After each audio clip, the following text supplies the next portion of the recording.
31 जनवरी 1997 को नेवी से रिटायर हुए INS विक्रांत का आज करीब 25 साल बाद पुनर्जन्म हो गया। आज यानी 22 सितंबर की सुबह 10:45 पर प्रधानमंत्री नरेंद्र मोदी ने देश में बने इस सबसे बड़े युद्धपोत को नौसेना के हवाले कर दिया। आपको बता दें, साल 1971 की जंग में INS विक्रांत ने अपने सी हॉक लड़ाकू विमानों से बांग्लादेश के चिटगांव, कॉक्स बाजार और खुलना में दुश्मनों के ठिकाने को तबाह कर दिया था। नया INS विक्रांत भारत में बना पहला एयरक्राफ्ट कैरियर है। ऐसे में आइए जानते हैं INS विक्रांत के पुनर्जन्म की कहानी। INS विक्रांत एयरक्राफ्ट कैरियर समुद्र के ऊपर तैरता एक एयर फोर्स स्टेशन है, जहां से फाइटर जेट्स, मिसाइलें, ड्रोन के जरिए दुश्मनों के नापाक मंसूबों को नस्ते-नाबूद किया जा सकता है। INS विक्रांत से 32 बराक 8 मिसाइलें दागी जा सकती हैं। 74,570 टन से अधिक वजनी यह पोत 30 लड़ाकू जेट विमानों को समायोजित करने में सक्षम है और दृश्य सीमा से परे हवा से हवा में मार करने वाली मिसाइलों और निर्देशित बमों और रॉकेटों से परे जहाज रोधी मिसाइलों से लैस है। यह विभिन्न विमानों को संभालने के लिए आधुनिक लॉन्च और रिकवरी सिस्टम से भी लैस है, जैसे MiG-29 के लिए लूना लैंडिंग सिस्टम और सी हैरियर के लिए DAPS landing system. INS Vikrant पर कितने एयरक्राफ्ट होंगे तैनात? INS विक्रांत पर 30 एयरक्राफ्ट तैनात होंगे, जिसमें 20 लड़ाकू विमान होंगे और 10 हेलीकॉप्टर होंगे। फिलहाल विक्रांत पर MiG-29 के यानी ब्लैक पैंथर फाइटर जेट तैनात होगा और उसके बाद DRDO और HAL द्वारा तैयार किया जा रहा TEDBF यानी twin engine deck best fighter jet होगा, क्योंकि TEDBF के पूरी तरह से तैयार होने में कुछ साल लग सकते हैं।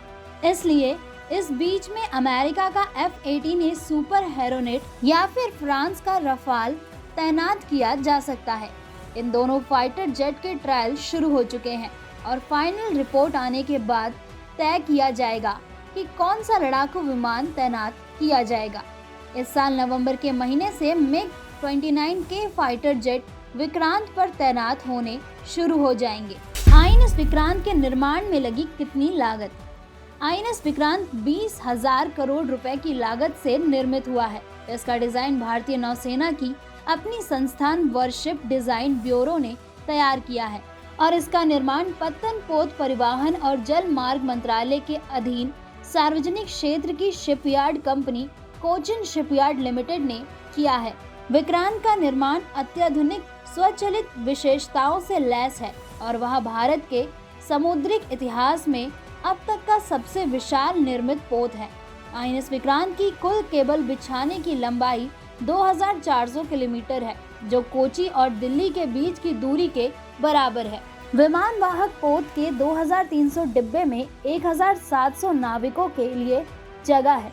साथ ही महिला अधिकारियों के लिए विशेष कैबिन भी है और यहाँ एक छोटे से शहर को बिजली देने के लिए पर्याप्त बिजली पैदा करने में सक्षम है। सेना के मुताबिक विक्रांत के किचन में एक दिन में 4,800 लोगों का खाना तैयार किया जा सकता है और एक दिन में 10,000 रोटियां सेकी जा सकती हैं। INS विक्रांत की ताकत। किसी भी विमान वाहक युद्धपोत की ताकत उस पर तैनात किए जाने वाले लड़ाकू विमान और हेलीकॉप्टर होते हैं। समंदर में एयरक्राफ्ट कैरियर एक फ्लोटिंग एयरफील्ड के तौर पर काम करता है। उस पर तैनात फाइटर जेट और हेलीकॉप्टर कई सौ मील दूर तक समंदर की निगरानी और सुरक्षा करते हैं। दुश्मन का कोई युद्धपोत तो क्या पनडुब्बी तक भी उसके आसपास भटकने की हिम्मत नहीं कर सकती है। विक्रांत की टॉप स्पीड 28 नॉट्स है और यह एक बार में 7,500 नॉटिकल मील की दूरी तय कर सकता है, यानी एक बार में भारत से निकल के ब्राजील तक पहुंच सकता है। इस पर तैनात फाइटर जेट भी 1-2 हजार मील की दूरी तय कर सकते हैं। विक्रांत पर जो रोटरी विंग एयरक्राफ्ट्स होंगे, उनमें 6 एंटी सबमरीन हेलीकॉप्टर्स होंगे जो दुश्मन की पनडुब्बियों पर खास नजर रखेंगे। भारत ने हाल ही में अमेरिका से ऐसे 24 मल्टी मिशन हेलीकॉप्टर MH-60R यानी रोमियो हेलीकॉप्टर का सौदा किया है। इसमें से 2 रोमियो हेलीकॉप्टर भारत को मिल भी गए हैं। इसके अलावा 2 टोही हेलीकॉप्टर और 2 ही सर्च एंड रेस्क्यू मिशन में इस्तेमाल किए जाने वाले होंगे। दोस्तों, अगर आपको हमारा ये वीडियो पसंद आया हो तो इसे लाइक और शेयर करना ना भूलें। जल्द आपसे फिर मुलाकात होगी एक नए टॉपिक पे, एक नई वीडियो के साथ। तब तक के लिए नमस्कार।